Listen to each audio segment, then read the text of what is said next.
A very good evening, Dhamma friends. Welcome back to online Pali reading class. We are day 75. Good evening, Bhante. Good evening. We are going to start off our class by respecting people. Sadhu, sadhu, sadhu. Namo tassa arahatu samma sambuddhassa. Namo tassa bhagavatu arahatu samma sambuddhassa.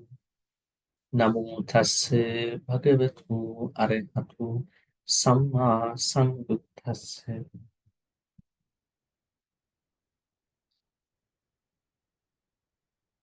So we are going to look at two stanzas today. Especially these stanzas are still with regard to the flow. So Dhammapadas 51 and 52 stanzas.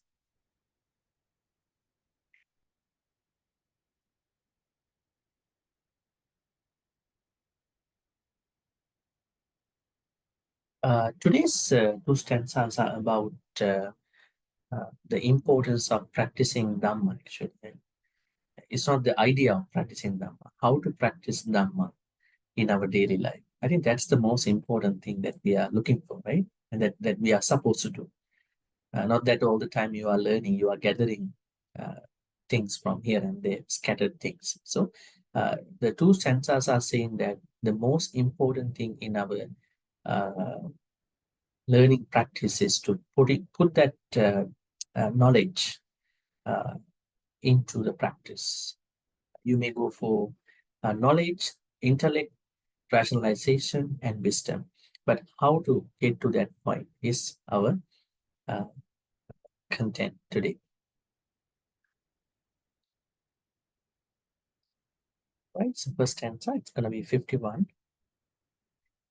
Yathapi ruchirang uppang vannavantang agandakam evam subhasita vacha apala hoti akupati.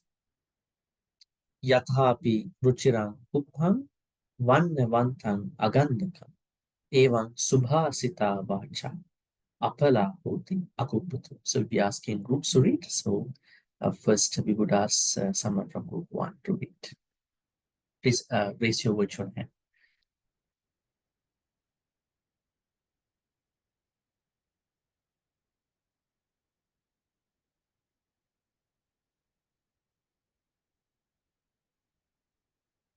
Group 1. If not, Mei Ling, please. Sukihotu Bhante. Yeah, Sukihotu. Yes. Okay. Yatapi ruciram pupang wana wantam agan dakam evam subhasita vacha apala hoti akubato. Okay, great. Thank you, Bhante. Group 2. Yes, Kim. Me, is it, Bhante? Yeah, please. It's a bit soft. I don't know why. I can't hear you clearly. You can't hear me? Yeah. But you can read. It's okay. Yeah, please. Okay. Yatapi ruciram upan. Wana watang aga dakang. Evam sabasita vacha. Evam subhasita. Oh, okay. Evam subhasita vacha. Apala hoti akubato. Okay, great. Thank you. And group 3. Yes, Chupin, please. Yeah. Yes, Chupin, please go ahead. Are you from group 3?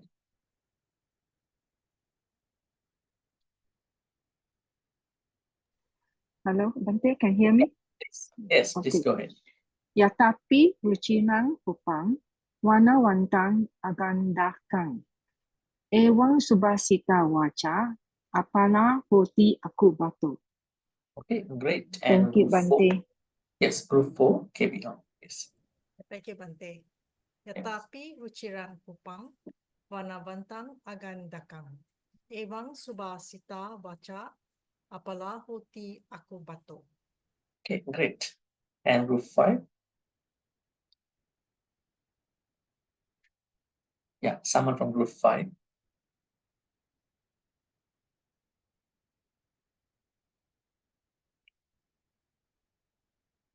If not group 6. Someone, are you from group 6 or 5? I'm Samaneri here, group 6. Group 6, okay, please. Sukyonto. Yes. Yatha piruchirang upang. Wana wantang agandakang. Ewang subasita wacha. Apala hoti aku bato. Okay, great. Okay. And group 7?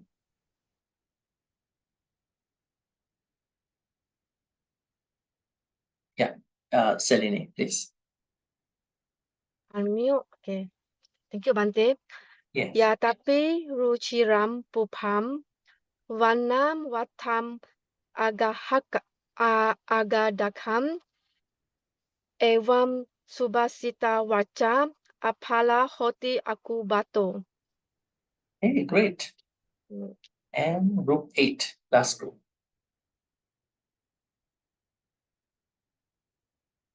Yeah, yes, John Pakla, please. Good evening, Bhante. Yes, good evening. Yatapi ruchiram pupam, wana wantam agandakam, evam supasita vacha apala hoti aku batu. Aku bato. Batu. Thank you. Aku bato. Apala hoti aku batu. Okay, great. Thank And then you. others, we are giving the chance to others. You want to read? Please raise your hand. We start with Mia. Please. Okay, Bhante. Yatapi ruchiram pupam, wana watam agandakam, evam subasita wacha, apala hoti aku bato.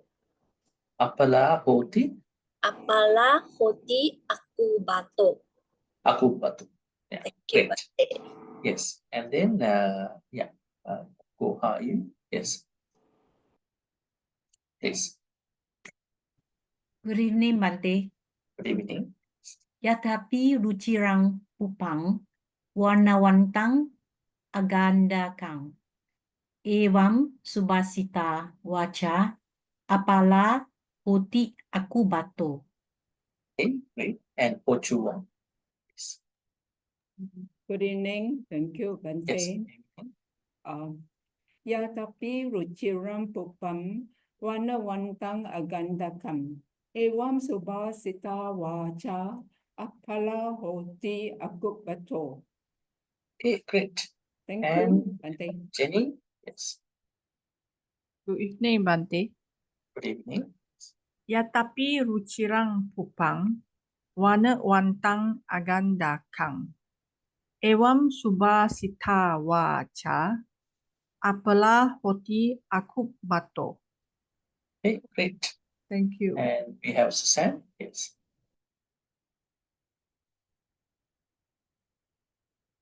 Yes, Susan, please. Thank you, Bhante. Yes. Yatapi ruchiram pupam, vanyavantam agandhakam, evam sapasita vacha, apala hoti akubato. Okay, great. And then finally, Polly. Yes. Thank you, Bhante. Suki Hoto. Yes. Yatapi ruchiram pupang, wana wantang agandakang, ewang subasita wacha, apala hoti aku bato. Okay, great. Thank you. And Margaret. Yes. Thank you, Bhante. Yatapi ruchiram pupam wana wantam agandakam. Evam subasita bacha apala hoti aku bato. Okay, great. Thank you. Anybody else would like to read? If not, we are going to the next stanza.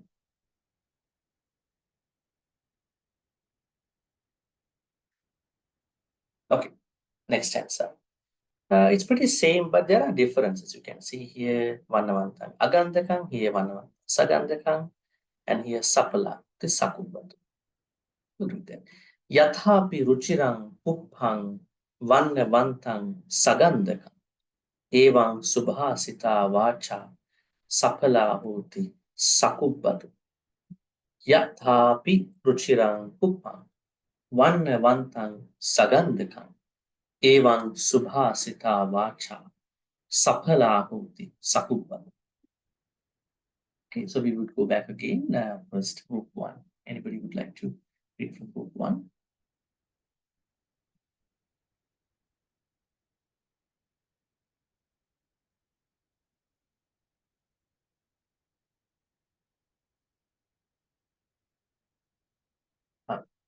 Yes, Pauline, please. Thank you, Bhante. Yes. Yatapi ruchirang pupang, wana wantang sagandakang. Ewang suba sita wacha, sapala hoti sakubato. Okay, great. Thank you. And group 2.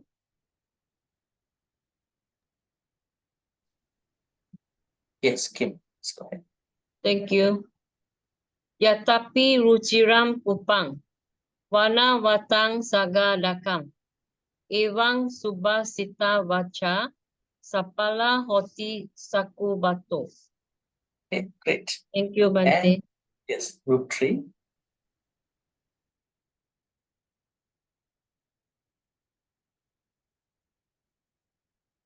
Yeah, group 3. Yes, Jenny, please go ahead. Yatapi ruchirang pupang, wana wantang sagandakam. Evam suba sita wacha, sapala hoti sakupato. Okay, great. Thank you. And group 4, it's KB on. Thank you, Bhante. Yatapi ruchirang papang, vanayantang sagandakang. Evang subasita. Vanavantang. Sorry? Vanavantang. Vanavantang sagandakang. Evang subasita vacha. Sapala hoti sakubato. Sakubato. Okay, great. Thank And you. group 5.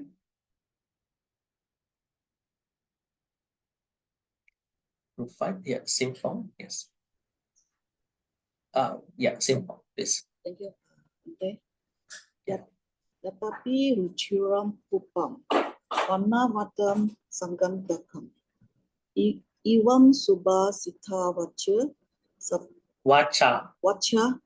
sapala hoti sakubatu. Okay, great. And group 6.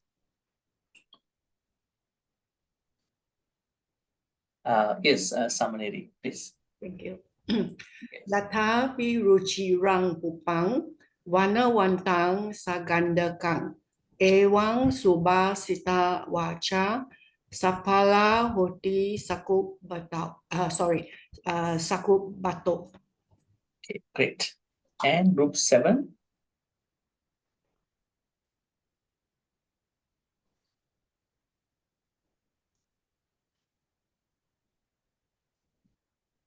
Yeah, group 7, who is that? Okay, I can't see your name actually. You put CC. What's your name, please? Yes.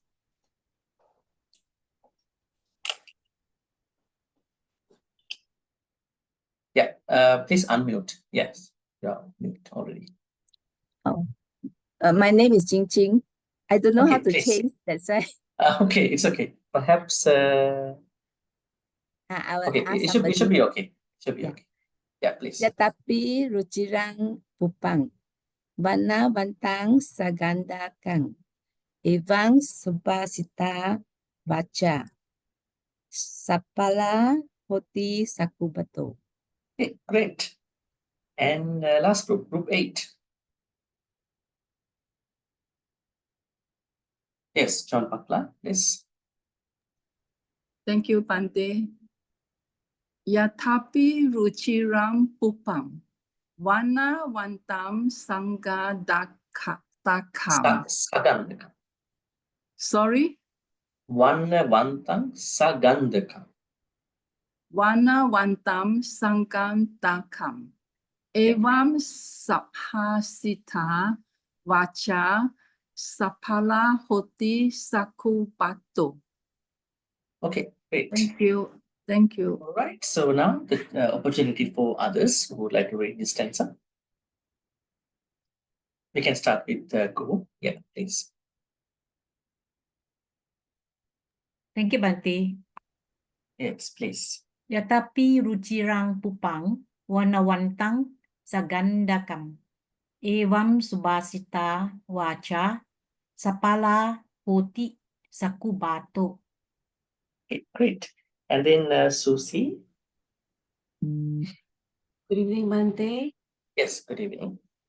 Yatapi rucirang pupam vanavantang sagandakam. Evang subhasita vacha sapala hoti sakumbato. Okay, great. And Pochuwa.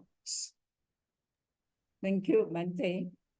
Yatapi ruciram pupam vanavantang sagandakam. Evam subhasita vacha sapala hoti sakupato. Sakupato. Sakupato. Thank you, Bhante. Great. And Melin. Yatapi rucirang pupang wanawantang sugandakang. Sagandakam. Sagandakang. Ivang subasita wacha sapala hoti sakubato. Okay, great. Okay, anybody else who would like to read this? Yes, Margaret, please. Yatapi ruciram pupam wanawantam sagandakam. Evam subhasita vacha sapala hoti sakubato. Sapala hoti sakubato. Sakubato. Okay. Sakubato. Yes.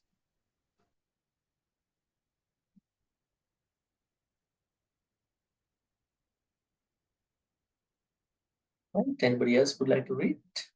Take a couple of seconds.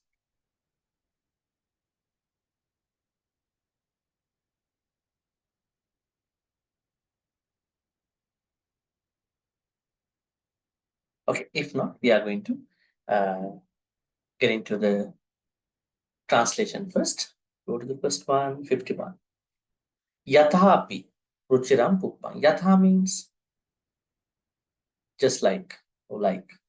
Ruchiram pupang. Again, now we go back to the, now remember last Thursday's discussion, we did not find the flower in the first place, right? We had to find the flower with regard to the story. But here, we can find again the flower, the way how they were compiled. Puppang means flower, ruchiram, beautiful. Just like a beautiful flower, but there's a problem. Vanavantang agandha. Okay, flower is naturally, most flowers are beautiful. So this is vanavantang means beautiful. But then the problem here is agandhaka. Gandha and agandha.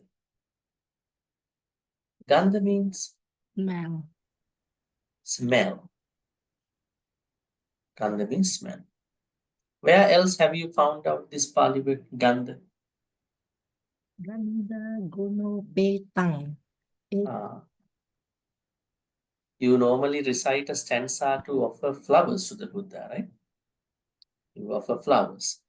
So when you offer flowers, there is a stanza. There are stanzas. One stanza goes by Vanna Gandha Gunopeta Etang Kusuma Santati Pujayami Munindasa Siripada Saru Vanna Gandha. So that means if it is a flower, flower must be both beautiful and fragrant. Okay? So the idea is that the beauty is not enough, right? Beauty alone is not enough. It has to be fragrant. It has to have that fragrance. So beauty plus fragrance will make up a flower's what you call the value. So here it says there's a very beautiful flower, very charming flower, but the flower is devoid of, absent from the fragrance. For whatever the reason, maybe it is already going to fade. Maybe what are the flowers like that? Are there flowers that are beautiful but not fragrant? There are many, right?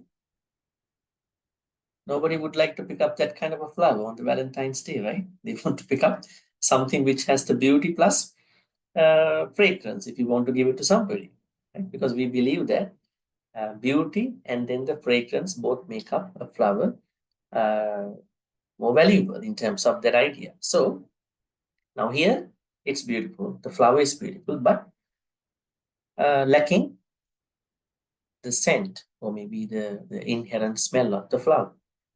In the same way, even now the Buddha is trying to compare this situation where there is a flower, beautiful, charming, but it does not have the scent, it does not have the fragrance to the way how someone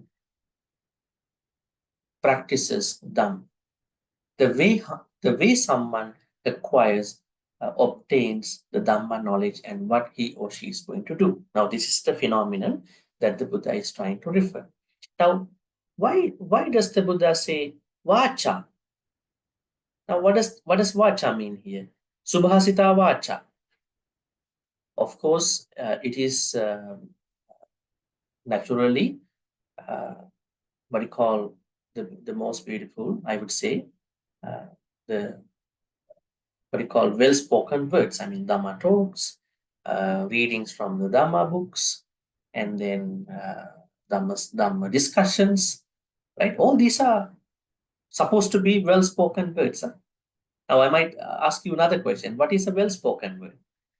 There's another topic here. I mean, we assume that all the Dhamma sharings are supposed to be well-spoken. Why they are supposed to be well-spoken? Because it's the truth, Bhante. It's supposed to be the truth. Yes. Supposed to be the truth. But the truth, and at the same time, following a certain source. The source has to be really found out. Only when we talk Dhamma, we have to have a source. That source should better come from certain reference. That is better. So that we understand it's a well-spoken word. But when you take right speech, samma vacha, that is another context. Now, when the Buddha asks all of us to practice samma vacha, that right speech should include 4 types of right speeches. What are they? Truthful speech, and then united speech. That means talking to bring people together and not to divide people, and then pleasant speech, and then timely, virtuous speech. So this is another context of the right speech. But here right speech means Dhamma, sharing Dhamma, listening to the Dhamma, and all these Dhamma thing, Dhamma context. So then the example that there is a flower which is beautiful but not fragrant is compared to someone's learning of the Dhamma. But there are other things to discuss. Why and how we are going to look at that fragrant part over here. Apala hoti akubbatu. Akubbatu. Akubbatu means not pakubbatu or sakubbatu. There is no P O S like in the following stanza. Akubbatu means you are only learning every day. Every day you are going to viharas and in the other places you are learning. You are saying, Dhamma is a lifelong journey. And then your main idea is only to learn. But how much time you have been able to put that learning into the practice? Or maybe you may have time, you may have tried, but you know whether that activity has been successful in your own way. So then the important part here, what you call akubbatu, means not being able to carry out what you learn in the format of the Dhamma. The Subhasita Vacha means that the Dhamma should be able to be practiced. When that is not happening, that kind of effort is going to be fruitless, apala, not pala. It's apala. So when the Dhamma knowledge is not going to be active in terms of the practice, that knowledge is a fruitless knowledge. That Dhamma knowledge is just a learning only. Right? That's why I think we learned 2 stanzas in the first chapter of the Dhammapada. Remember? Bahum piche sahitang bhasamanu natakkaro huti naropaman. Gopo gavu ganayang parisang nabhagava samanya saputi. There is somebody who knows all the Dhamma thing, everything. But the problem is the person does not practice anything out of that. Only teaches. So then the Buddha says that this person is compared to a cowherd who is counting other person's cows. You have to count your own cows, but why you are counting other person's cows? Don't become a cowherd in the Dhamma. That is another Dhamma talk one day. Don't be a cowherd in the Dhamma. Right? Cowherd means you are counting. Cowherd's duty is just to count how many cows are out there to another person, maybe to oneself. So then understand, you have to balance out that learning Dhamma and practicing Dhamma together. Practicing Dhamma not necessarily mean attending a Dhamma retreat, meditation retreat only, because it might be a starting point. So practicing Dhamma should be something that you have been able to, if you have been able to, practice in your daily life. Daily life practice is the most important thing. There are people who don't like to change the daily routine. They only pick up a couple of days to practice Dhamma. You go and learn, but the practice happens, the true practice happens in your daily life, in your daily situation. So that is the plan. That's why the Buddha says that there is a flower, it is beautiful, learning Dhamma is beautiful, but not practicing Dhamma makes you a person without fragrance. It doesn't mean you are a smelly person. It means that learning of the Dhamma is not fruitful. That means practice. We will discuss how to practice it. That's what we are going to learn after this. And then the next stanza, the same thing. Yatha piruchirang puppang vannavantam, but sagandham. Now this flower is fragrant, which has a scent, which has that nature of what do you call having a good smell. In the same way, when someone is learning at the same time, being able to put into the practice, daily practice, and that kind of a person's Dhamma knowledge is that when carrying out this, when following, pursuing Dhamma, that kind of pursuit of Dhamma is very fruitful. So who can say it is fruitful? It is you who has to feel that the way how I've been doing this is fruitful to me. Not other people have to say about you. Other people don't know what you are doing. You can say, I've been learning, I've been going to here, there, but we don't know what's happening in your real life, right? So you have to feel that you are really putting every part of Dhamma thing into the practice. Now think about how many days we've been doing this class. 75 days for today. 75. It's a pretty long time. I think more than almost going to be 2 years by June. So then, what is one thing that you determined to do? I mean, halfway of the journey. I'm learning Dhammapada. Before that, we learn Kuttakapada, many suttas, and we come down here. What has changed me through this class? It's the most important. Not that you are learning every day. Yes, learning could be a good thing, but it's not the most important thing. The most important thing is that if any of the Dhamma things that you've been learning so far have been what you call practiced by you at different times in your daily life, that is the most important thing, most important advantage through this kind of a class. Otherwise, you are learning from here, and then you are learning, but it is not going to materialize, that materialization happening with regard to the practice. Okay, and then here, once again, okay, now the flower is beautiful and then fragrant. In the same way, when someone is able to put the Dhamma knowledge into the practice, that kind of learning of the Dhamma is such fruitful, such beneficial, such timely. This is the meaning of these two stanzas. So 51, 52 talk about the importance of being able to. A lot of people, they want to practice it, but the problem is they have not been able to practice it. Why is it? Because they are not going to change their daily circumstances. They think that, no, I'm not going to touch that part. I only learn here. It's a different area for me. So as long as you are going to change your daily situation, not that you are trying to change people in your household, you are going to give a different meaning to daily situations. You are going through certain times with difficult people, difficult experiences. You are going to bring a different meaning to those experiences. So not that you are going to say, I'm learning Dhamma from tomorrow, you have to change for me. Not do that. People don't do that. Don't try to change people. You give the right meaning to, Dhamma meaning to daily situations, frustration, annoyances, anger, jealousy, so many things. Even to the good things, the way how you've been doing, even to the bad thing, the way how you've been doing, give a different meaning, give the Dhamma meaning. Give this gist of Dhamma into those experiences. You will see instant transformation. Instant. Transformation is instant at that point, right?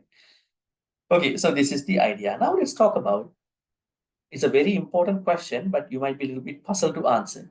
How to practice Dhamma? I think that's the most important question that somebody can ask. Even a newbie to Buddhism, even someone who's been studying, how to practice Dhamma. There are a lot of things, right? Somebody talks about the Four Noble Truths, someone talks about the 12 parts of the Paticamuppada, someone talks about meditation, someone talks about chanting, someone talks about Brahma Vihara. Where to start? That's the question. So where to start this Dhamma journey? I think you must have started. It's a kind of a very fundamental question to ask. I'm assuming that you'll be definitely on the path. So where to start and what is the framework of our Dhamma journey? That has to be decided, when we're going to discuss about it. Yes, Sumita, you have something to say? Yeah, Bhante, I feel that daily we practice the 5 precepts is important. That is the fundamental. Yeah, that is for the lay people. Yeah, I mean, that's a very basic thing. Huh? So the 5 precepts were not given by the Buddha. I think you know that, right? 5 precepts were a teaching that was approved by the pre-Buddhist Indian society. But the Buddha's intervention was the 10 kusala. That was the Buddhist one, the really Buddhist one. But at least we have to start from the Panchasila. But that is the basic one. Actually, how to start our Dhamma journey? Let me tell you. You think about all these aspects, as I said earlier. Our Dhamma journey starts at the point how and where we are connecting to the sensual world or sense experiences. How are we connecting to our sense experiences? What you call Indriya. How are we connecting to them? I think we are communicating, we are exchanging with the external world with 6 senses. What are they? Chakku, Sota, Gahana, Juha, Kaya, Mano. Eyes through the eyes, through the ears, through the nose, through the tongue, through the body, through the mind. These are what we have. And now because we are having them, we are communicating with the outside world. Aren't you? Weren't you? You've been doing this way. Now the problem, this is the fun, everybody does it. Everywhere in the world. This is the fundamental. Don't think about the Dhamma books at this point. This is the fundamental, very basic area of our life, how we are connected to the external world. Now, then the Buddha says, yes, as we are communicating through our 6 senses, then there are respective objects that are coming to our senses. What are coming to our senses from outside?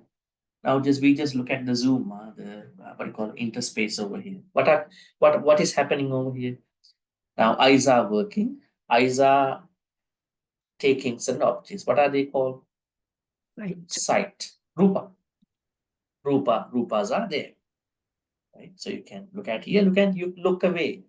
But now you are looking at it. So it means rupas are coming to your eyes. Not even the rupas are coming to you. Sights are coming to you. You are taking whatever the rupas you want. Right? You are creating a lot of choices at that point. And then at the same time, this is not just a visual activity. This is an audio activity as well. So we are hearing a lot of things, right? What are we hearing? Now I'm talking to you. And when others were reciting stanzas, you were hearing their voices, right? So that means it's easy to understand everybody, right? Wherever you go, this is the one from the OPRC class. I heard the chanting, reciting, the stanzas, because you heard these people's voices all the time. Every Thursday, somebody's reciting. Because the idea here is that not that I only read. When other people are reading, we hear different ways of reading, reciting, right? If a Thai monk comes here, we hear a very different type of reciting. If a Burmese monk comes here, it's a very different type of reciting. So, I mean, it's different. That's why we are trying to engage that way. So that means hearing is happening, sounds are coming to our ears. And what about the third sense faculty? The way how we communicating with the outside world? Smelling. Nose. Are we experiencing a kind of smell now? Yes, depends on where you are. Right? That is something. And what about the tongue? Taste. Taste. Hopefully nobody's eating now and drinking now. Right? Perhaps after this, maybe the dinner, maybe the supper, right? Maybe thinking to go somewhere, have a meal somewhere, right? But it is working whenever we want. And then the fifth one, body. Yes, body is communicating now with the chair you are seated, and then the comfort. Maybe you have other thoughts about what's happening to your comfort, right? And the mind. Is the mind taking any object now? Yes, you are learning now. Your mind is coordinating all the rest of the five senses, and mind itself works as well. So mind coordinates the rest of the five senses. Mind also works on other side. So coordination and then individual working. Now, this is the fundamental thing that is happening in our life. Forget about you are a Buddhist or you are a non-Buddhist. That's what's happening now. Now then, whatever the Dhamma practice that we are supposed to do must come here. That Dhamma practice must come or must start from here. You can't even practice 5 precepts without understanding your sense experience, because that's you, right? That's you. Then you think about killing is bad, not killing is good, stealing is bad, not stealing is good, sexual misconduct is bad, sexual conduct is good, lying is bad, truthful speech is good, taking beverages and food to an extent that I cannot stay mindful is bad, and taking food and beverages to an extent that I can understand my limit is good. I mean, how are we going these 5 understanding to these senses? Only when we properly, carefully, mindfully work with these 6 senses. We call it Indriya Samvara, sense restraint. So then, let me tell you, our practice must start creating a good understanding about our sense experiences. This is the first thing as a Buddhist that you are going to do that. I think this is not a new thing to you. You have studied in a previous Dhammapada stanza. Where was it?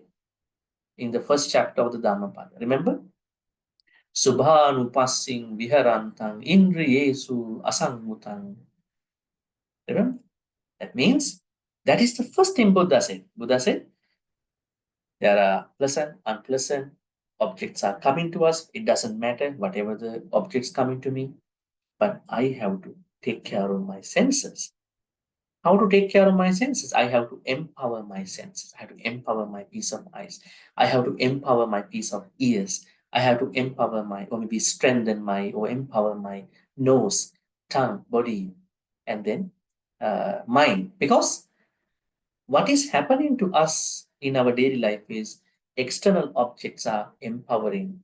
They are taking us over. They are taking all the senses over at the end of the day.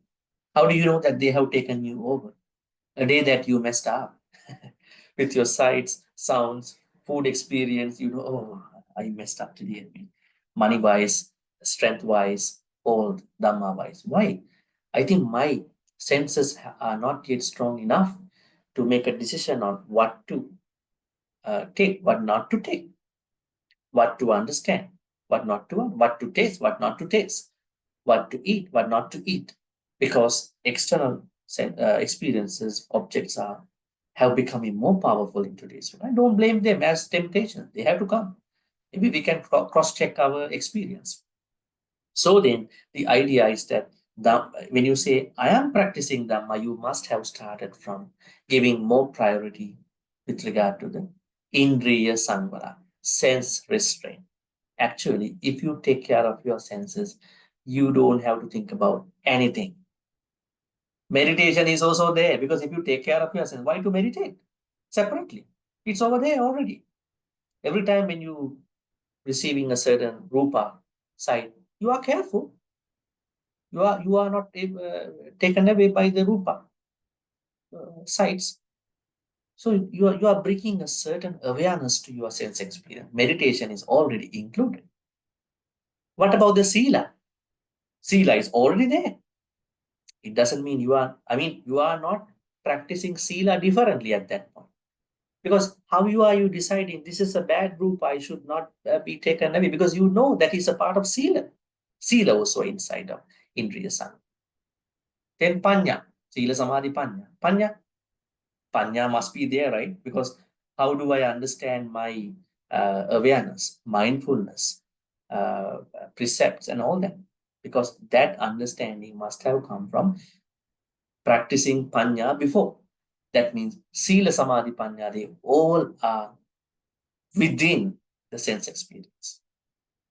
That's why, let me tell you, there were a couple of times in the suttas, in many suttas, even Samyutta Nikaya suttas, where some other people came to the Buddha and asked the Buddha, Gautama, Shakyamuni Gautama, the people out there, Ajivakas, Nigantas, Mahavira, all these pre-Buddhist teachers, they are claiming that they are omniscient, they are omnipotent, they are omnipresent, they are everywhere, they know everything, they can predict everything. Why are you not claiming you are omniscient?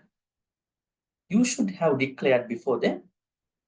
And what the Buddha said, no, I'm not omniscient, I don't know everything. I cannot declare that I know everything. Then have you ever heard that there are certain people talking that Buddha knows everything? Where does it come from? Tell me. Where does that knowledge come from? That is coming from Patisambhida Magga. It's a Kuddaka Nikaya's book under the Kuddaka Nikaya, where the senior monks, especially the monks who are coming as the descendants of Arahant Sariputta, they were the ones who prepared this Patisambhida Magga. It's more towards Sutta version of Abhidhamma. But if you want to learn Abhidhamma from the Sutta Pitaka, Patisambhida Magga is the book. But anyways, that's not necessary, essentially. If you have more time, Bhante, after practicing.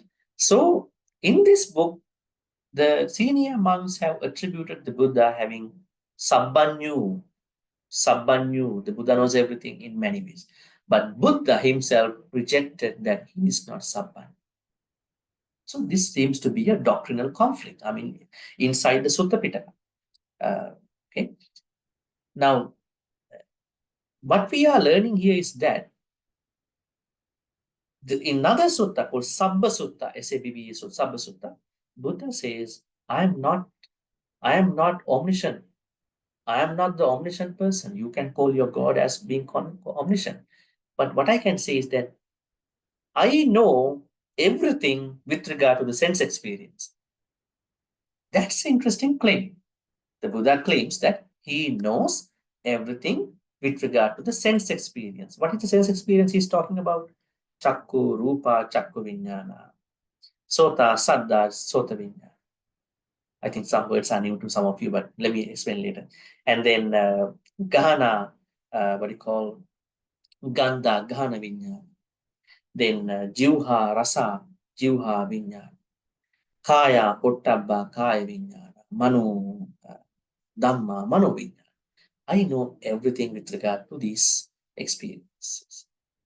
So nobody can tell me that I don't know anything about it. So the Buddhist way to look at the Dhamma practices have a high emphasis, have a thorough high emphasis on the sense experience of everybody. That means if you want to practice Dhamma really in the Buddhist way, you have to give the fullest attention to your sense experience. That will take care of your everything. But what did I say? Did I say that meditation is not important? It is important. But when you do it, meditation is within that. It's easy to practice it. Sila is within that. It is easy to practice it. Now what is happening? You practice Sila differently, meditation differently by going to different places, chanting differently. So you are cherry picking, right? Here, scattered knowledge from here, there, right? That's why this is what you call a combined approach. An integrated combined approach of the Dhamma is within the senses, call it Indriya Sangha. Now let me tell you the rest of the things. Now, how are we bringing what you call Four Noble Truths over here? Okay. When I say that sense awareness with regard to our sense experience is our practice, then how is the Noble Eightfold Path connecting to this? When I understand my sense experience, I have to be mindful. I have to be aware. That awareness comes from a wisdom practice.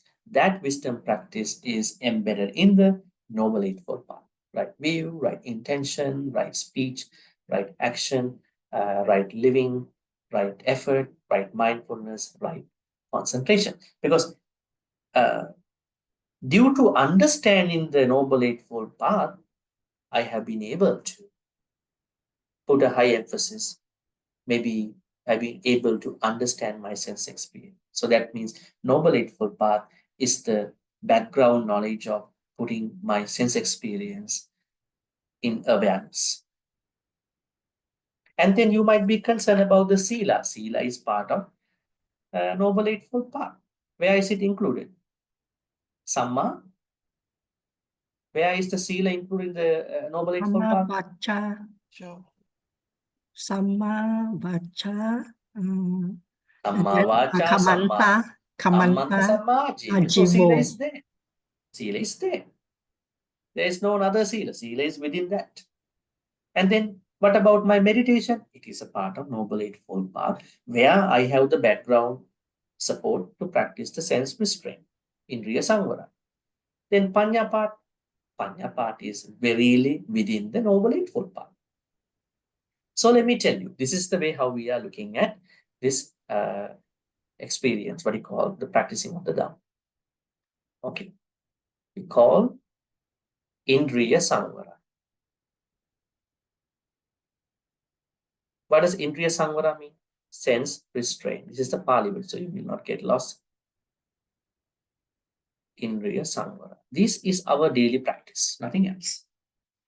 If you can do this, that means you've been practicing Noble Eightfold Path. So Indriya Samvara is our main. We call it sense restraint.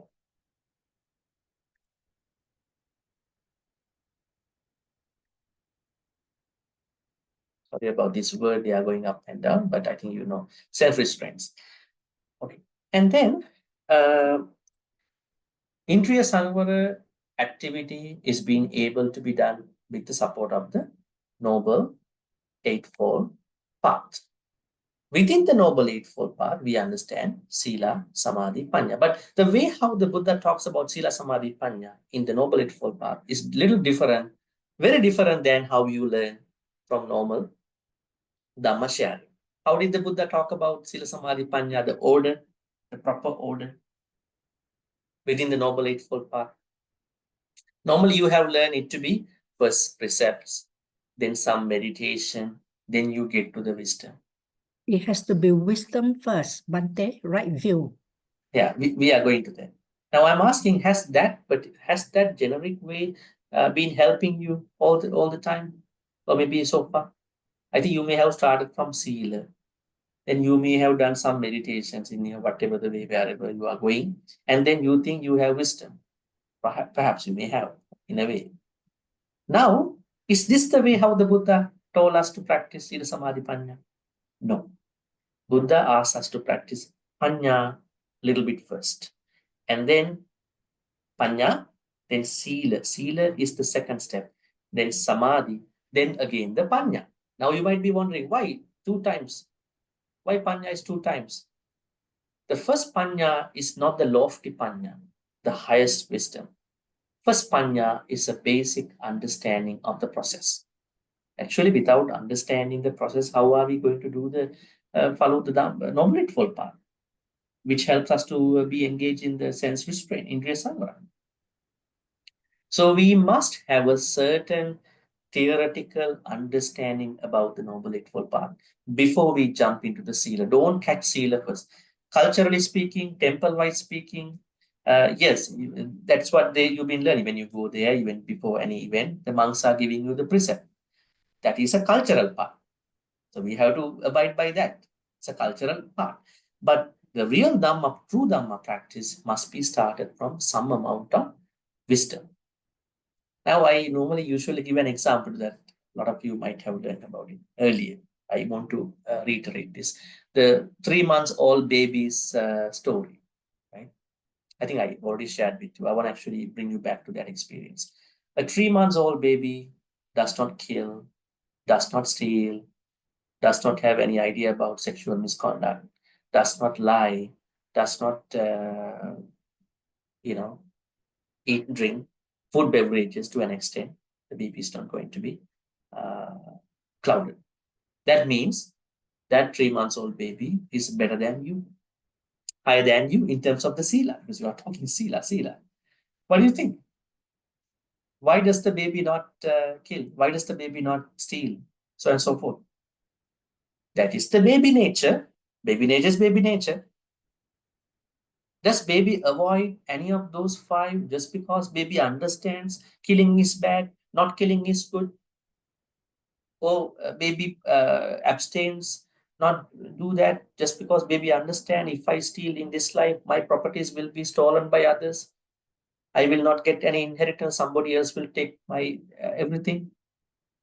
And I will lose many of my things.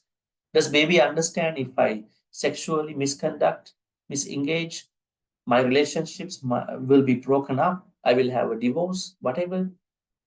Does the baby understand if I lie, other people will cheat on me one day, this life next? No, baby doesn't have any idea about it. How are you? Why are you not killing? Why are you very concerned not to even kill a tiny ant? Supposed to be, yeah? Why? Why are you very careful? It's not about the ant. Ant is a small animal. You're killing mine. It's the worst thing in the sansaric life. A mosquito, an ant, a cockroach might be a tiny small animal. Nobody cares about it. But the problem is you're killing mine. That is the problem. That will give you a big cost in the samsara. Right? That will give you a big cost. You will have to pay a lot. Not by paying some amount of money. It's a lot. Never know. So that's why we are concerned about it. Our intention part, volition part is the most problematic thing in our Dhamma journey. We have to be very, very careful about that. That will help you to become a very conscious, very compassionate, very loving being, where you are eligible to practice all these things. So now, that's why we have to learn why should I get into this Noble Eightfold Path? That is done from a little bit of Panya. We call it Samma Ditti and Samma Sankappa, right view and right intention.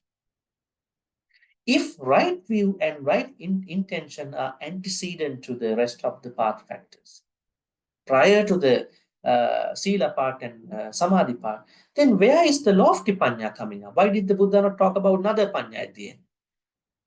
He doesn't have to talk about it. Why? It is automatic. Now you might see in the Noble Eightfold Path, after Samadhi, there is no path called Samma Panya. Have you found that?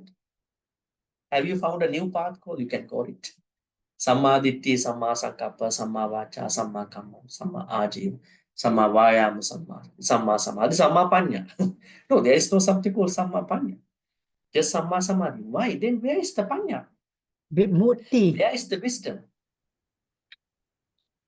The wisdom swells out of the Samma Samadhi. It is the outcome. You are not practicing it separately. It is the outcome. And Buddha uses a very interesting example for that. That wisdom is like a lake on a mountain where you don't see river water is going up in the mountain. But every time the lake is having water, then you are very concerned. How come? Is the lake having this much water? Then you find out this water is coming because it is bubbling out of the lake. It's a fountain. It is a fountain. So there can't be rivers up in the mountain. This cause very clear, glassy water, very clean water. In the same way, Buddha says, Panya swells out of that samadhi, Samma Samadhi. Because you have properly established yourself from samadhi to sankappa and sila and then samadhi. Panya is automatic, natural as a consequence of this path. Now, going back to Indriya Samvara, when you are properly implementing these 8 noble path factors, by understanding the nature, I think we have discussed that in some other places. Some of you may not have understood that, probably, and learned that.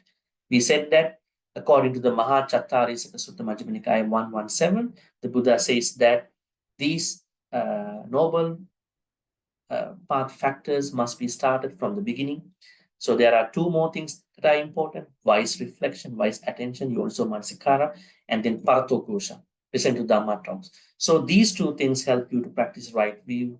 After right view, right intention arising, and right intention, and then what you call right speech is arising. So they are natural things. And then for practicing each of the noble path factor, you need another 3 noble path factors to properly do it. Let's say I want to practice Samma Vacha. I have to, after right intention.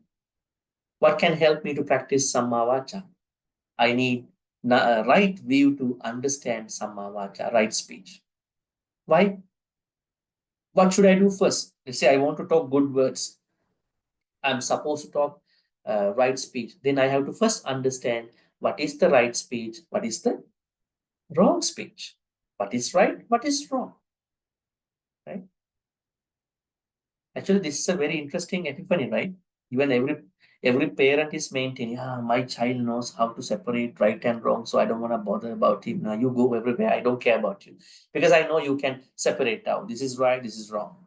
In the same way, this right view is the one which helps us to figure out, separate out right speech from the wrong speech. Now I know what is right speech. Is everything okay now? No. I need some energy to do it. Right energy. That means right effort. I have to maintain my energy, not even start my energy. I have to maintain it. Why a lot of people still into some bad karma, even though they know some Dhamma? Because they are running out of their energy part, right energy, effortless effort. Or maybe they do today well and tomorrow they become lazy, right? That means starting maintaining right effort is also very important. That is done by Samma Vayam, right effort. Then now you have energy. Now is everything okay? Can you speak?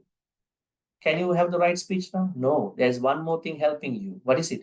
You have to know where are you going to talk about the right speech. Mindfulness, Samma Sati also matters now. Samma Ditti, Samma Vayama, then Samma Sati. So these are supportive noble path factors for each noble path factor. Be that Sammaditthi. Sammaditthi also needs other Sammaditthi. Right? So now, when you are practicing this way, you are making progress. Now, when you are making the progress means that you are incorporating these tiny little practices which reflect each noble path factor into the, what you call, Indriya Sangha. Now, what are the other things we may have? Have we dropped any other important Dhamma concept? Brahma Vihara. That's interesting. Where is the place Brahma Viharas are going to be a part of in this process? Actually, what is Brahma Vihara? May I know what is Brahma Vihara? What is Brahma? Brook.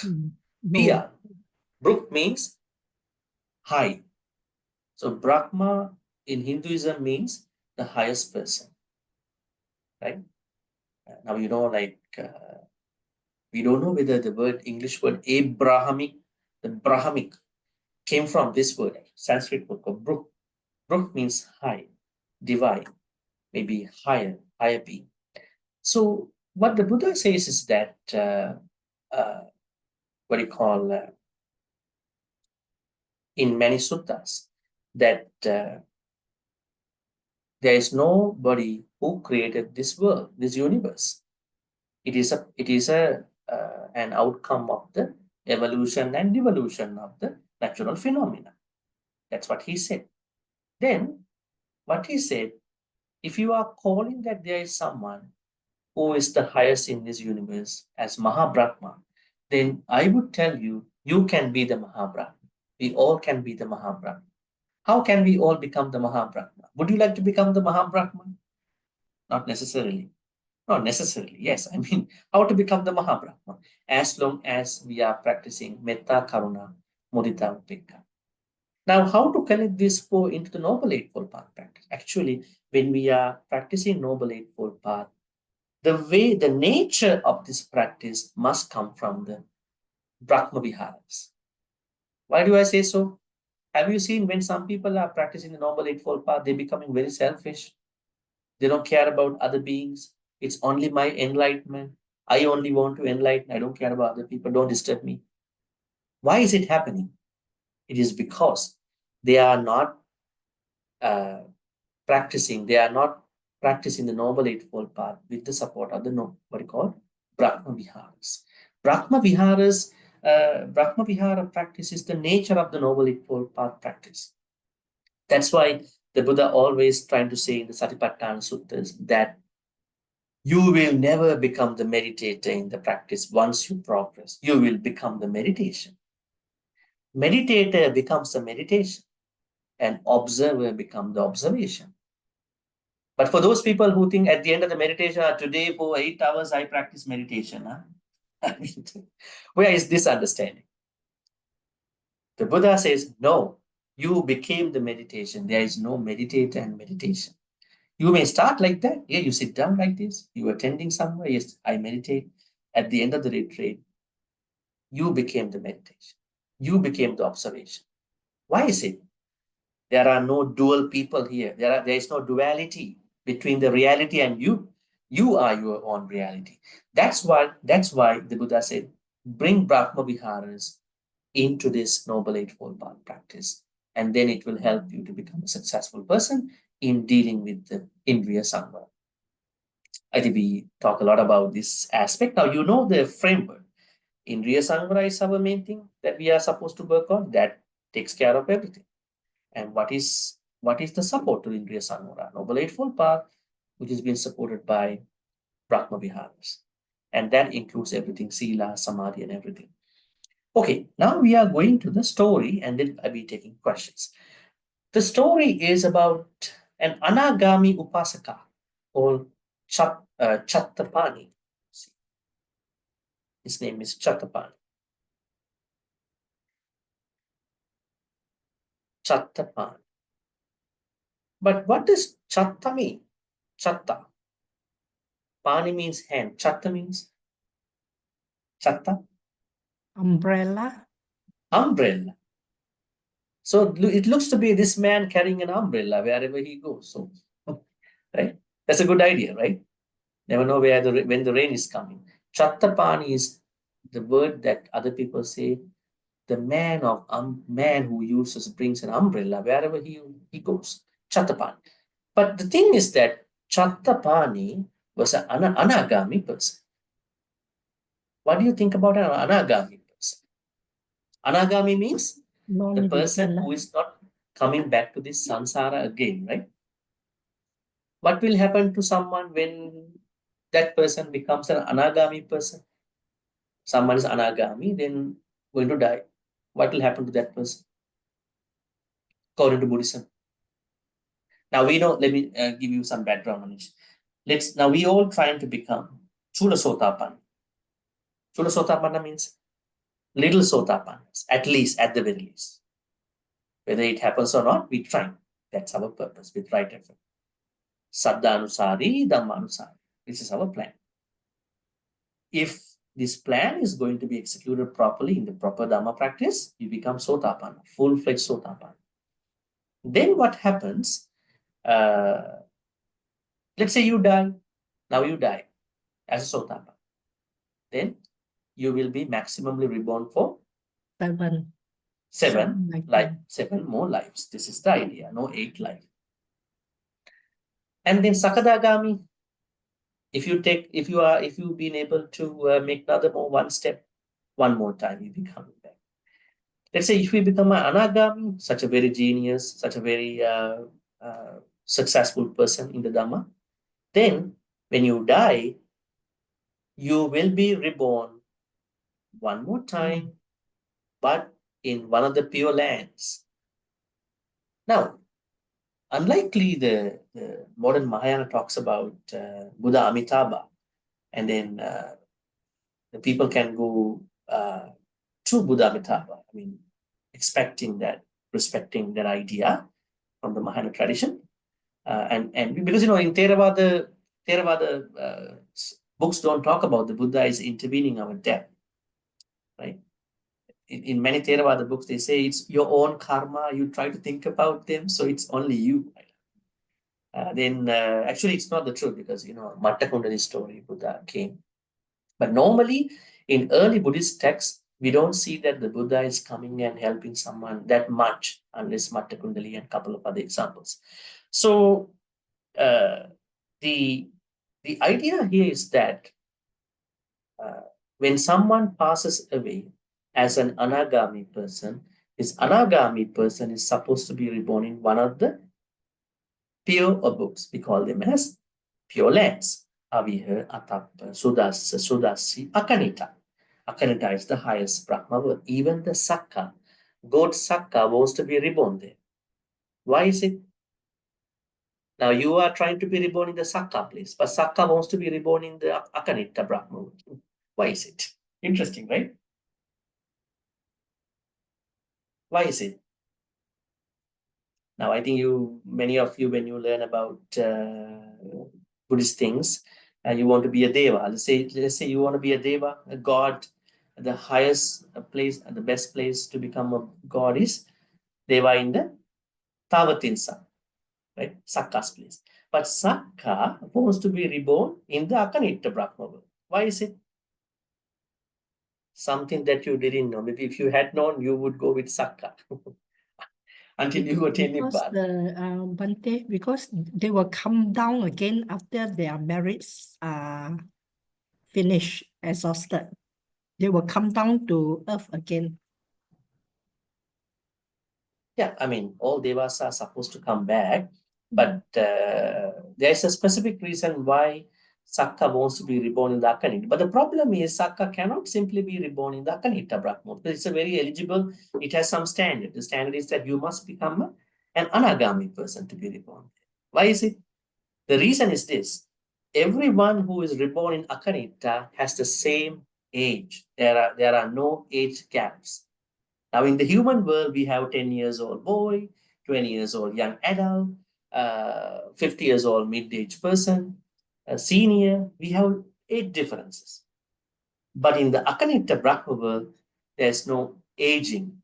I mean, there's no what you call age gap. Like this is like 15 years old, that is like 30 years old. That is one thing. Akanita means that there's no aging gap to be seen. And the other thing is that when you are reborn in the Akanita world, you will attain Nibbana, even in one of these five.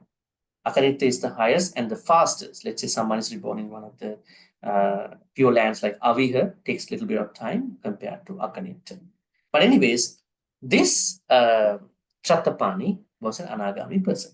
So one day, Chattapani was in the temple listening to a Dhamma talk from the Buddha.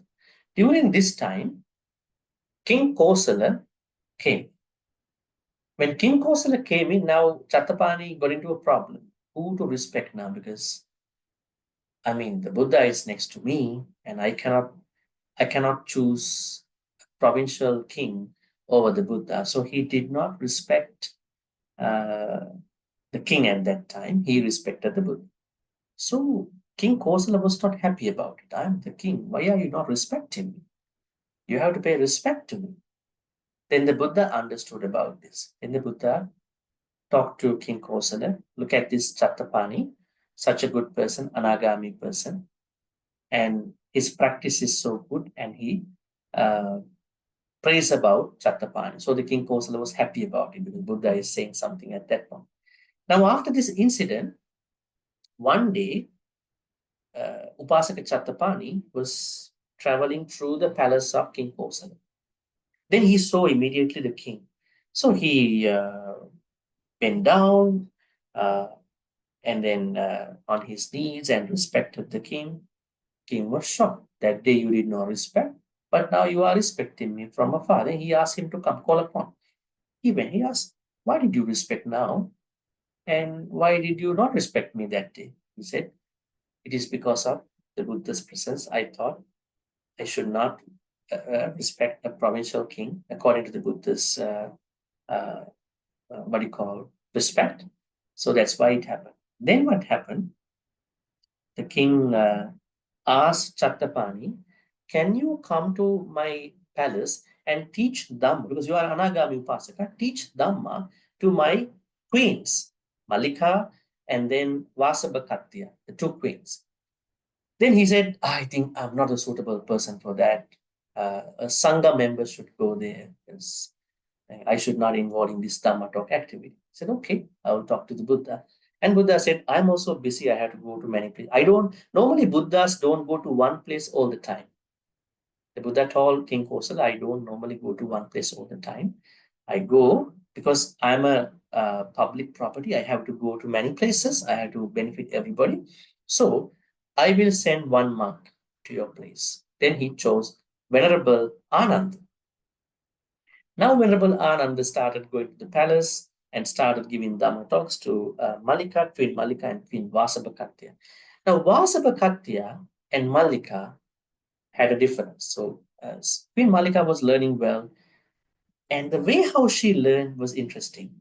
The way she learned comes from certain aspects of proper Dhamma learning. We normally understand it to be what you call Sutta Chaga Patipatti. That means she listens properly and she listens to the Dhamma talk with some concentration. At the same time, she's trying to reflect what she's learning and she's trying to put into practice. So it is not that every day she listens and then again next day also she listens. But Vasabhakatya, Queen Vasabhakatya is not like that. She only hears and then forget about everything every day. There's nothing she's like trying to think about, reflect. And then one day, the Buddha asked from Venerable Ananda, how is your Dhamma talk happening in the palace? And he said, Queen Malika is learning well, I know, the way how she is learning, but Vasabhakatya, your relative, he was pointing to the Buddha. Vasabhakatya come from Shakyans. She's not learning actually. She only listens at that time, she forgets about everything, drop everything. And then the Buddha said, these two stanzas. That means practice is the most important thing.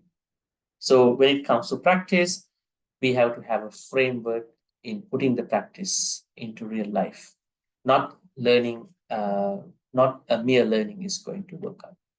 So that's why these two stanzas were given. I think you may have questions at this point. So these stanzas once again talk about the importance of being able. I think you all want to practice. There's no question, I understand.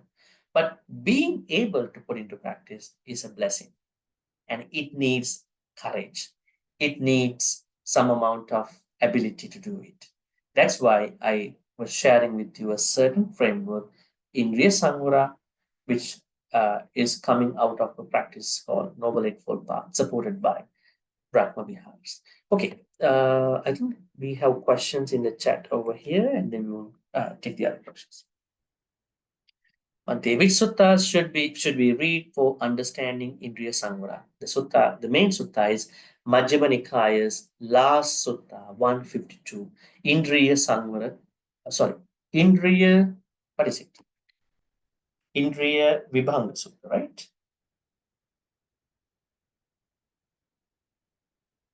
Yeah.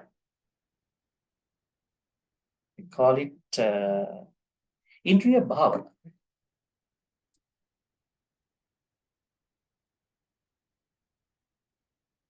Yes, Indriya Bhavana Sutta, Majjhima Nikaya 152.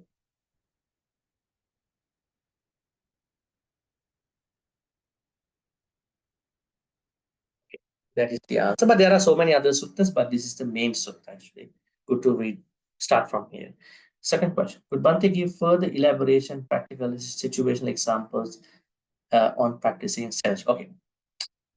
Let's say we are always going through sense experiences.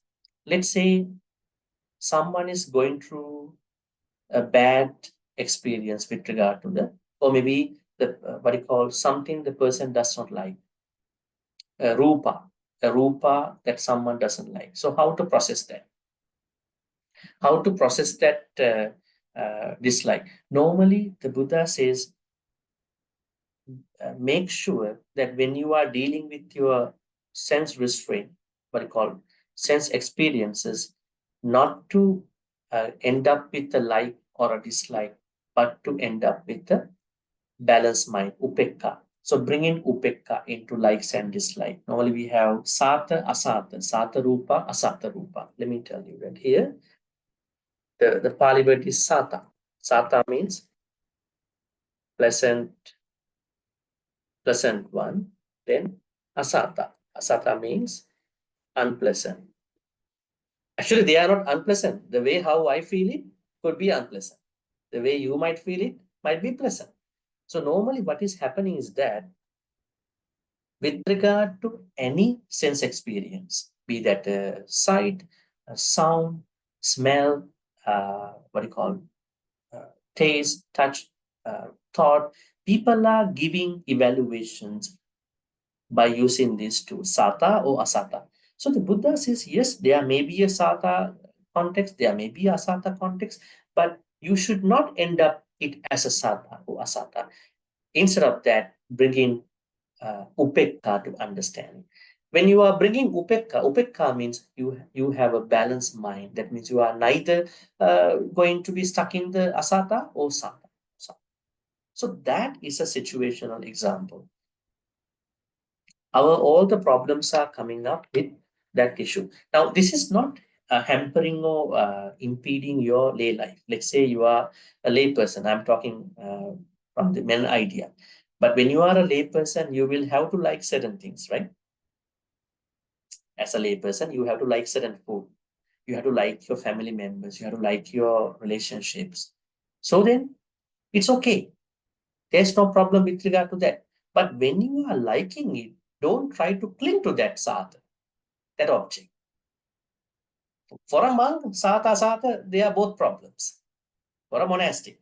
But for a lay person, when you are picking up a sata, it should be okay. But never bring a clinging to that sata. You know that at the end of the day, this might change. They will go away from us. You have to do your part. So no clinging to your sata, but sata are okay. Now say for instance, unpleasantness. Do we have to maintain dislikes sometime? Dislikes. Are we supposed to do some dislikes? Yes, let's say you have a health problem. You cannot eat certain foods, so you don't have to like it. But that dislike is not a hatred. That is just to prevent from being unwell, right? So that means as a layperson, you have to maintain likes and dislikes, pleasantness and unpleasant. But be careful not to bring clinging onto either satha, asatha. So then that is what you call what you are doing and what the monk or nun doing the same thing. That means upekka. But your way of upekka is a little different than a monk or a nun. Your way of doing upekka is that you understand your satha, asatha, pleasant, unpleasantness, because you are not bringing clinging. But for the most people, when they are experiencing satha, asatha, they create a certain clinging to satha, they create a huge hatred towards asatha. That is the problem with regard to that problem. All right, any other questions? You may raise.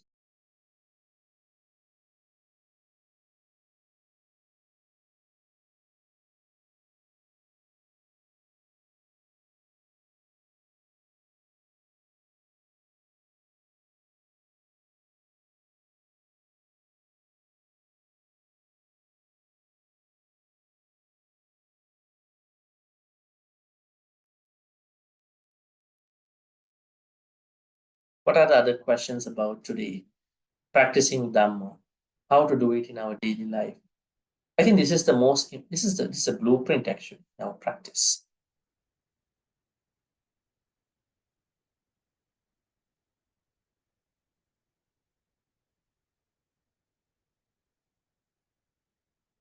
Yes, Polly, please. Sorry, Bhante, since no one else is asking, think actually it's like quite an eye-opener for me and about sense restraint, although we hear about it, but to see that it's the starting point of Dharma practice, we seldom hear about that actually.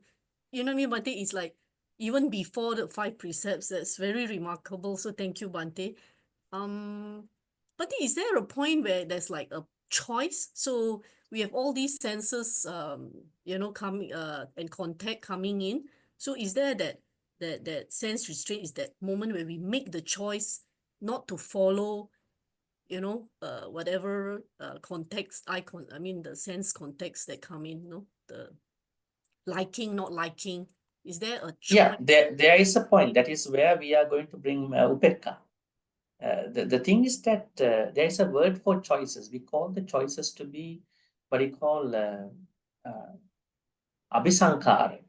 The point is sankhara here. That means sankhara means we have what we call sanya and sankhara, perceptions and creating karma actually. I mean, these two are going together with the point of the choices. Now, let's say you are going to hear a sound, and then the sound is something coming from somebody that you don't like. At that point, this sound is already conditioned by you, what you call sankata, conditioned by you to be an unpleasant asatha thing. So the moment that impression that you are identifying, I don't like it, the moment you think to yourself, I don't like it, that's the moment you are thinking, yes, I don't like it, but I should not bring that to a certain hatred. Hatred means I should not view it as something to create anger within me. I simply don't like it. How many things we don't like in this world? Just because I don't like, I have to create anger within me? No. Let's say there are things happening in the world, in your family, outside, politics, everywhere. So you are looking at it something that you don't like, but you don't bring the hatred part to that. So what I'm saying is that keep dislike as dislike and not bring hatred towards the dislike. Right? It's like, you know, what you are saying, we are somewhere and then suddenly a snake comes into the house, into the room, right? The snake comes into the room and then what happens? What if someone thinks I have to kill the snake right away? No, we don't have to kill the snake. Maybe snake didn't know where to go and came in, but I know one thing, I don't like this situation. I have to probably stand on a table. I have to take care of myself, but not because I gotta kill that snake. And probably that might be a good example. I mean, I don't have to do that. Maybe he's an innocent animal. I should find a way to let him go. So that means we have, the moment you feel that there is a like or dislike, that very moment should be the moment you are thinking no clicking, no hatred. That's where you're going to give that meaning to that point. And then what? Upekka. Let's say someone is putting you in a very high place. You are the best. You are the highest. Actually, those people who are using superlative words will put you down one day. You are the worst superlative words people. But yes, thank you for that. Not shrugging off. Thank you for that. But you are not going so overwhelmed, no so down the next day for criticism, compliments. You are simply accepting that. Happy for the activity that has been happening on your side, from other people's side, but you maintain your upekka. Because upekka is the highest quality in the Dhamma. Think about paramita, highest quality upekka. Brahma Vihara, highest quality upekka. Upekka is our only savior in our life. Think about, right? Now, in our life, finally, you might say different things. You might say, I know a lot of Dhamma, but finally, our only help will not be the people around us. Upekka.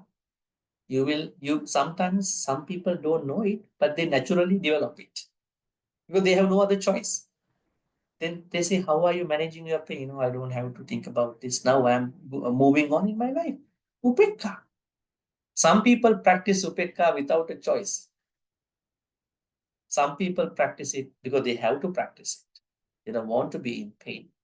So there is a moment.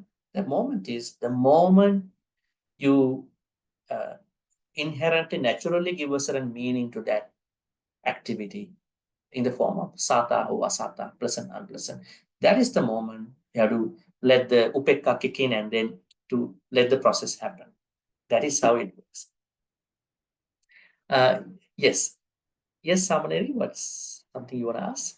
Yes, Bhante. Regarding the pronunciation of this Nigahita, because I noticed one is pronounced as the NG, but the other one is still like the label, like that. So actually, which one is the correct way of pronunciation for the Nigahita? Yeah, Nikahita means nasal. Actually, in Pali we call it nasal. Nasal sound. Yeah, nasal sound. Actually, this is not the problem with the nasal sound. The problem comes when senior monks ordain a new person into the ordination, novice ordination. They are practicing two types of nasal pronunciation, especially Tiratana, triple gem. How do they? Buddhang Saranang Gacchami, Niggahita way of giving the precepts. Then Buddham Saranam Gacchami. Dhammam Saranam, because senior monks are not allowed to ordain anybody who cannot pronounce Pali properly. So then, yeah, that's why. So then Makaranta, Niggahita, Saranagama. But what you are asking is the Romanized problem that appears with regard to writing in English. So either way works. Because Pali doesn't have characters. You know that? Yes. The only language in the world which has no, what do you call, orthography. Sanskrit has its own characters, other language, but Pali only sounds. So if you pronounce the sound properly, you should be good. If you say Buddhang Saranang Gacchami, it should be okay. So but the way you're writing it, yeah. Okay. The meaning is the same. Yeah. Pronunciation is the matter here. But if you want to write in the proper way, follow a standard way of writing. I mean, if you want to really follow the scholarly way, I mean, you can follow PTS text like that. Other than that, it shouldn't be something.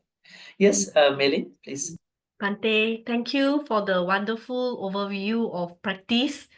Wow, this really got me glued to the PC, my laptop. Thank you.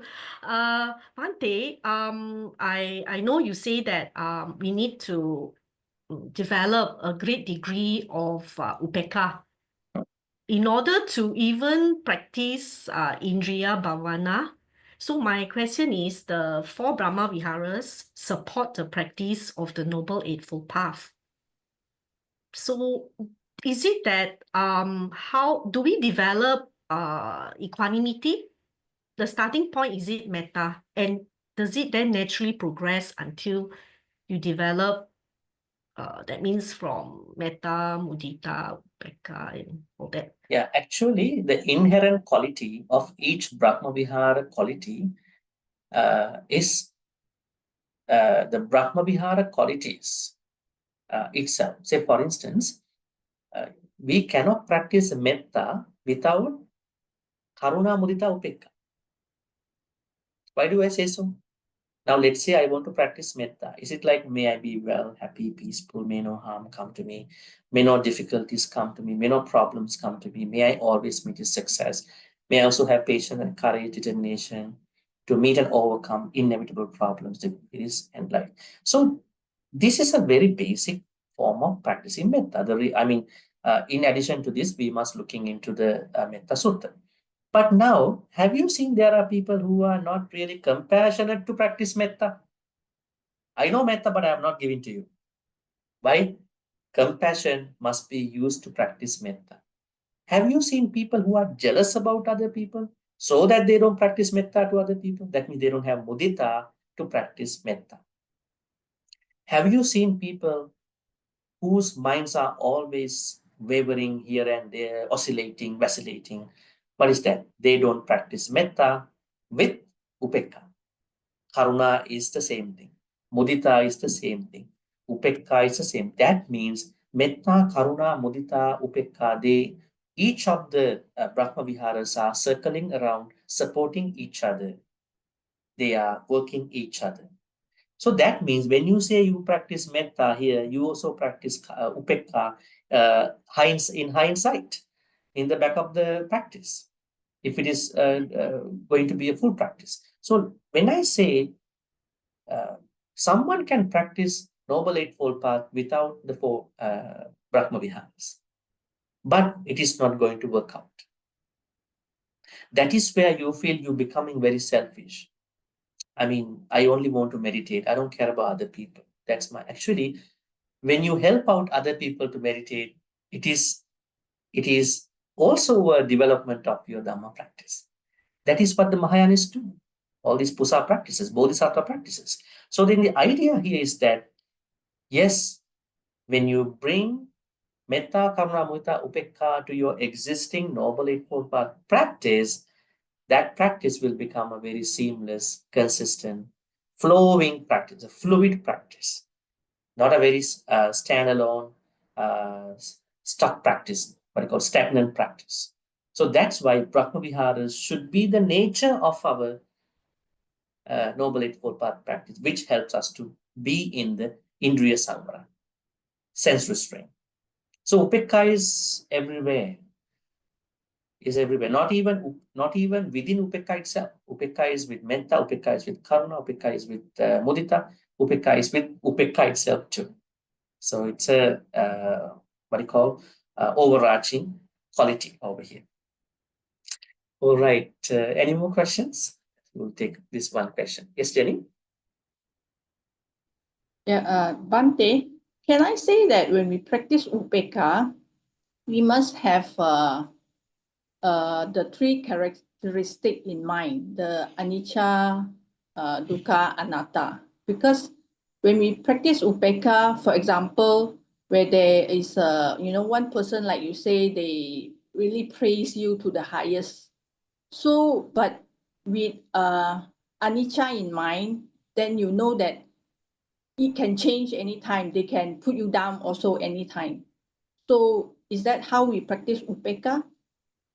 Yeah, understanding three marks of existence or three universal characteristics of every phenomenon is a fundamental process in our understanding. I think this is one very important thing to understanding life. Yes, that teaching does help to practice upekkha. Now, say for instance, when things are very pleasant or unpleasant, somebody might think the unpleasant experience can be changed anytime into a good experience, pleasant experience. So these are happening because of anicca, dukkha, anatta. So that means in order to flourish, in order to really thrive in the Upekka practice, understanding 3 marks of existence is mandatory. I mean, it's happening that way. It's a very fundamental thing. I mean, if you don't believe in Anicca Dukkha Anatta, you can't even start the Noble Eightfold Path. It's a fundamental teaching. So I think what I had to say is that they are implied in the practice. All right, so we will take this question here. Bhante, may I ask, does Upekka is the same as mentioned in the 4th jhana? No, that is a different context. That is a part of jhana. Because Upekka has different Upekka. I think I had to tell them. Brahma Vihara Upekka is one Upekka. Sankhara Upekka is another Upekka. Jhana Upekka is another Upekka. Now we were talking the Brahma Vihara Upekka. What is Sankhara Upekka? Sankhara means conditioned phenomena. I am conditioned by mom and dad. You are conditioned by your mother and father. We all are conditioned through the Zoom now. Right? Everything is conditioned. Air conditioner is conditioning the air. So the thing is that with regard to anything that is happening of what you call conditioned phenomena, we have to bring in certain upekka. Don't get upset about things when they are changing, because we have to practice sankhara upekka. With regard to the jhanas, absorptions, what is that upekka? When you are practicing jhana, you know there are certain stages of the jhana. There's a stage called upekka satiparisuddhi. When the real jhana fulfillment is happening, you are going to have the purity from the mindfulness, and then what you call upekka. That is just a normal state of mind. It is not the Brahma Vihara upekka that is discussed in the jhana context. All right, I think we have already spent a few more minutes. So I think you learned today a certain rubric, framework where you need to lay your Dhammapada. I think that is important. Otherwise, when you keep doing that, you never know where you're going. You might do here. You might be very scattered in your Dhamma practice. So I think please give more thoughts about it. And then may all the good karmas we've been making today be transferred to all the departed ones who passed away in the name of all of us. May the deceased departed loved ones be well and happy, and may they attain supreme bliss of Nibbana. Sadhu, sadhu. Idammi nyati nang hutu sukita huntu nyatayo. Idammi nyati nang hutu sukita huntu nyatayo. Idammi nyati nang hutu sukita huntu nyatayo. At the same time, we are thinking about Deva, Naga, Mahitika. We want to share all the good karmas with them. May Deva, Naga, Mahitika kindly receive all these good karmas. May you be well and happy.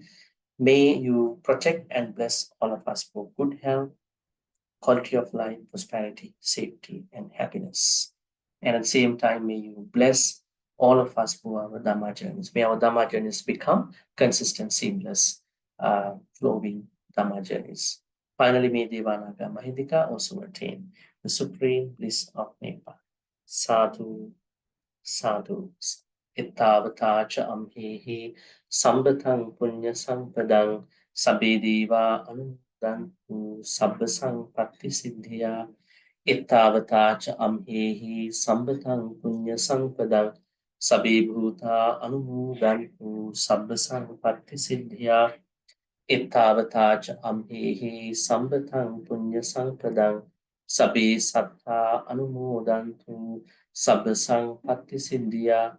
Akasattha Chudummatta Devanaga Mahindika Punyantang Anumoditva Chirang Rakhang Tusasana. Akasattha Chudummatta Devanaga Mahindika Punyantang Anumoditva Chirang Rakhang Tudesana.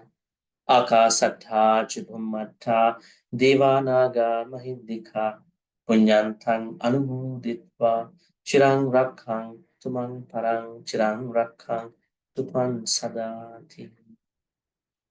Dhammavish, our Dhammavish is to be surrounded with Kalyana Mittas. We already have Kalyana Mittas. We have this happiness. But at the same time, we are wishing may more Kalyana Mitras come to our life, all the way to Nibbana. Thinking thus we're going to make this wish. Imina punya kammena mami bala samagamu satang samagamu hotu yavanimbana patiya. Finally, may all the good karmas we've been making today by learning about the practice of the Dhamma and how to do that, how to lay the practice in our Dhamma activities. May all these good karmas be supportive and helpful for all of us to attain the supreme bliss of Nibbana. Sadhu, sadhu, sadhu. Abhivadana silisa nichang vardha pachaino chattaro dhamma vardhanti ayuvanno sukhang balang ayurarugya sampatti sagga sampatti mevacha ato nibbana sampatti iminate samichatu. Sadhu, sadhu, sadhu. With those blessings, I would like to wish you a pleasant night. We'll be seeing you at the same time next Thursday. Thank you. Good night, everyone. Thank you, Thank you, Bhante. Bhante. Good night, Sadhu, everyone. sadhu, sadhu, sadhu. Good night. Thank you, you, Bhante. Bhante. Sadhu, sadhu, Good night, sadhu. everyone. Good night, Thank Bhante. you. Good night. Good night. Thank you. Take care. Thank you, Bhante. Good night. Thank you, Bhante. Thank you. Thank you.